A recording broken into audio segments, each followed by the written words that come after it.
Hi, my name is Dan Jacobin and welcome to my career topic presentation. I'm a mathematics major who is minoring in operations analysis, and I will be discussing the topic cybersecurity specialty. I would like to break this in with a foreword. The job title I will be assisting this presentation with is the job of cybersecurity specialist. I chose this topic because it has to do with STEM. It is a challenging job and it allows a person to make a difference on a large scale, which are three things that are important to me. My point in making this video is that when it comes to cybersecurity, as I wrote in the slide there, everything is about using thoroughly reasoned, thoroughly proved, and powerful strategies to keep the presence, serenity, and strength of digital networks, and this job matters a lot in the real world. Now, coming to understand cybersecurity specialty requires the understanding of 2 points, which is a general idea behind cybersecurity specialty and how cybersecurity specialty connects with my degree program, which is mathematics with a minor in operations analysis, and I will get into those things. Now I am to go on to the general idea of cybersecurity specialty. Understanding 3 subjects helps to understand the general idea of cybersecurity, and those 3 subjects are historical roots, networks, and the purpose of cybersecurity. I will talk about these 3 bullets in summation. Historically, cybersecurity comes from the field of cybernetics, which was concerned with the electronic monitoring of communication networks. As silicon chips, which started off integrated circuits, which were the original microchips, became more ubiquitous in technologies to meet the growth of the population in the US, digitized network monitoring became necessary because of the increased amount of work that needed to be done to manage communications. With the incredible threat of hackers who would observe networks and use the circulation of data to calculate and steal sensitive information, the need to mask network presence and deflect attacks became necessary. But with programmatic methods, cybersecurity became a reality. So cybersecurity to this day is still about keeping the presence of digital networks and maintaining their health.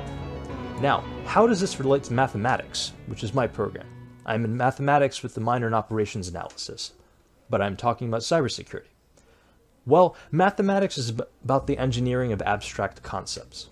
A lot of programmatical procedure is about abstract concepts as well, and because programs are abstract concepts, you can't understand the underlying mechanics and computer organization and architecture because it's billions of nanocircuits. You have to understand the abstractions and how the patterns work, and you have some crystallized knowledge as well that you have to work with.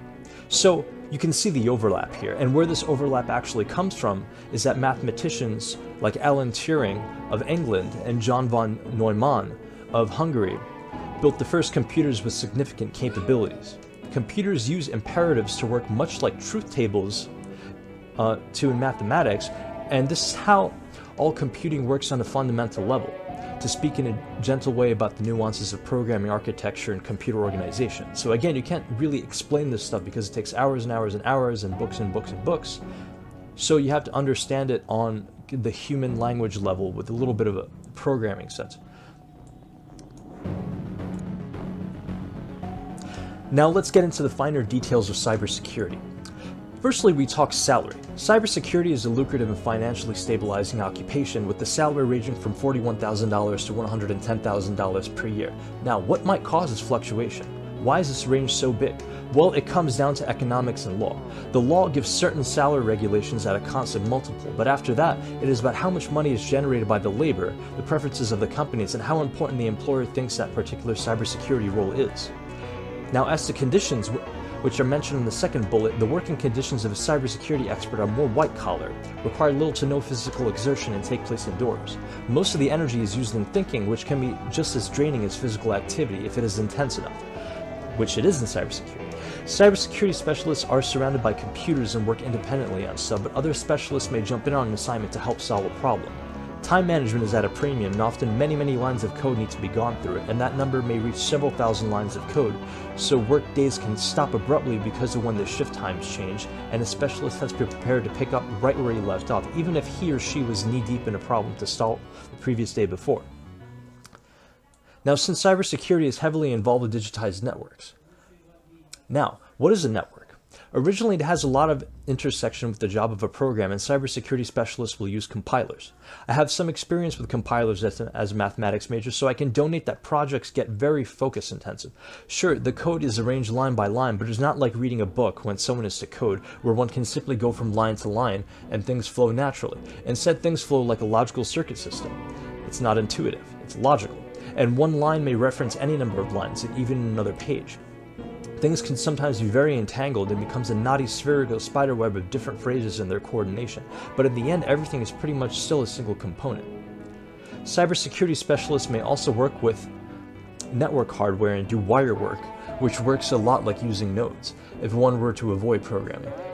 UI interfaces and LEDs are good at communicating the health of a network, and cybersecurity specialists use them as part of their job when something cannot be solved programmatically. Now, what is to be said about solving, since that is the topic? Well, the most important generality about cybersecurity is the morphological ontology design engineering method. What this method particularly is will depend on different sources, which give different terminology and levels of detail.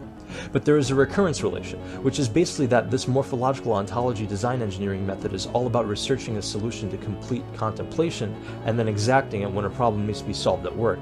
And this generality is important because it allows for thinking ahead, which can avoid serious issues in an occupation, which is defending all digitized networks, from networks with high economic output to hospital networks, and also military networks which assist operations to help keep our country safe. So here we also see why cybersecurity specialists are so important to the success and welfare of our country, and why I said it was such an important occupation a while back. So these hospital networks and the military and all these other critical infrastructure networks that are either protecting lots of value or creating lots of value are using these digitized networks to run, at least a majority of their operations. So it becomes important to protect these networks with cybersecurity, because you have hackers that monitor the data streams from these networks and they make attacks and they plan attacks. So this is where that survival value of cybersecurity specialty comes in.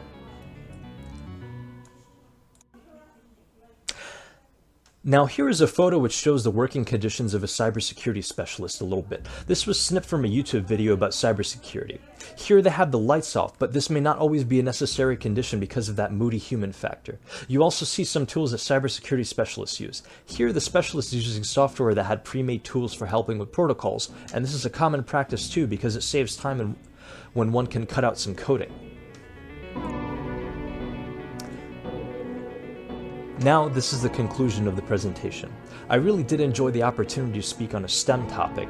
STEM stands for Science, Technology, Engineering, and Mathematics, by the way, and I hope you enjoyed listening. I thank you for taking the time out to appreciate the work I did, because I definitely wanted quality and effectiveness, which I hope you saw in this. The work cited is on the next panel coming up. And again, this is Dan Jacobin, and have a great day.